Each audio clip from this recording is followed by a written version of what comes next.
ሰላት ካልሰገደ ከእስልምና ይወጣል። ፈሱን የሚፈሳ ከሆነ ደግሞ ሰላቱ ተቀባይነት የለውም። ሰላቱ ተቀባይነት ከሌለው ከእስልምና ይወጣል ማለት ነው። በፈስ ምክንያት ከእስልምና ይወጣል። ምን ነው አንቺ እየፈሳሽው ለአምላክሽ የምትሰግዱ?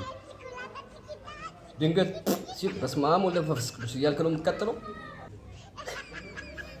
እንኳን አይደለም አምላክ የወለድከው ልጅ ራሱ ስትፈሳ ቢሰማህ አጠገብህ ይርቃል። ቆሞ እየሰገደ ፈሱ ካመለጠው አይቀጥልም። አቋርጦ ከእንደገና ውዱ ያደርጋል። ውዱ በማድረጉ አይከስርም። መርዝ አይደለም የሚጠጣው፣ ይጸዳዳል።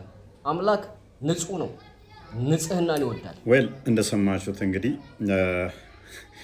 ፈሳችሁን ከፈሳችሁ እንኳን አምላካችሁ ወላጅ አባታችሁም ጥሏችሁ ይሄዳል አለ። እኛ አምላካችን ዮሐንስ ወንጌል ምዕራፍ 14 ቁጥር 18 ላይ ወላጅ እንደሌላቸው ልጆች አልተዋችሁም አለ፣ ወደ እናንተም እመጣለሁ አለ። የእኛ አምላክ ከአባትም በላይ ቅርባችን፣ ጠባቂያችን፣ መጋቢያችን፣ ተንከባካቢያችን ነው። የሆነ የሚሸተው የሚገማውና ጉንፋን እንትን እንደ ሰው አይደለም። ያንተ አምላክ ይገማኛል ብሎ ካሰበ ይችላል። ነገር ግን ከፈስ ጋር በተያዘ በጣም አስቂኝ ስለሆነ ሳሂህ ቡኻሪ 135 ላይ አቡ ሁሬራ እንዲህ ሲል ተርቶታል።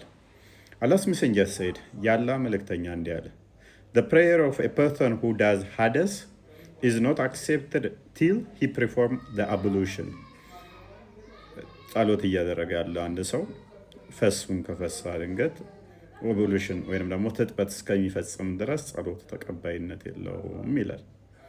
ጸሎት የሚያስቀጥ ትንሽ ትስ ካደረጋችሁ ጸሎታችሁ ይቋረጣል። ምክንያቱ ደግሞ ምንድነው አለ? አምላክ ጥሎ ይሄዳል አለ። በጣም የሚያስገርም ነው። ይሄም የሆነበት ምክንያት ምንድነው? እሱ አለ አምላክ ንጹህ ነው፣ ጽዱ ነው ምናምን ነገር አለ።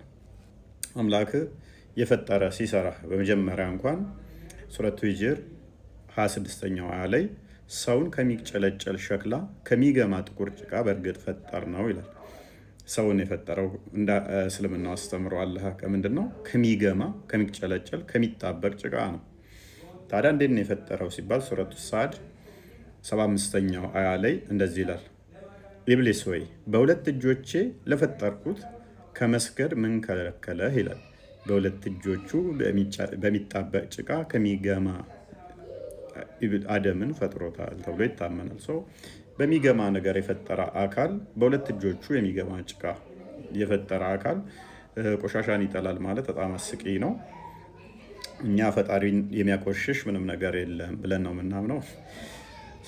በእስልምና ግን የሚቆሽሽ አላህ አለ ማለት ነው። ሌላኛው እንዲህ ብሏል። እኔ አንተን የሚያዳምጡ ሰዎች በነገራችን ላይ ህዝብ ክርስቲያኑ ራሱ ይረዳል፣ እውነቱን ያውቀዋል። ያው እንደሞጣ መደበሪያ አድገውሽ ነው እከክ። እኔ ወደ ንጽጽር ብመለስ ብትንትናችሁን ነው የማወጣው፣ ግን ኖ ጊዜም ቦታዬም ስላልሆነ ነው። ኢንሻአላህ አላኩል ያህል አድርሱለት ለዚህ ቅማላም ከእውቀት ነፃ። መልካም እከካም የሚል ስድብ ተሳድቧል። እከካም ማን ነው መሰላችሁ? የመሐመድ ጓደኛ ባልደረባው ሳባዎቹ ምርጡ ሙስሊም የሚባለው እከካም እንደሆነ እና እኔም እንደ ሳባዎቹ ባታደርገኝ ደስ ይለኛል። ሳሂህ ቡኻሪ 2919 ላይ ይኸው እንደምትመለከቱት አዲሱን እከካም ነበረ። ቆዳ ችግር ነበረበት፣ ያክ ነበረ። በሁለተኛ ደረጃ ደግሞ ቅማላም ብሏል። ቅማላም ብለህ ነብይ ባታደርገኝ ደስ ይለኛል፣ ነብይህ ቅማላም ስለሆነ።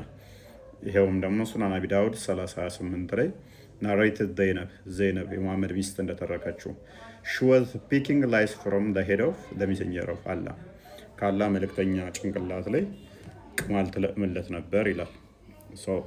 ተናገርከው የነብይህን ነውና ወደ እኔ ባታመጣው ደስ ይለኛል ማለት ነው። አሁን ላይ ብለናል።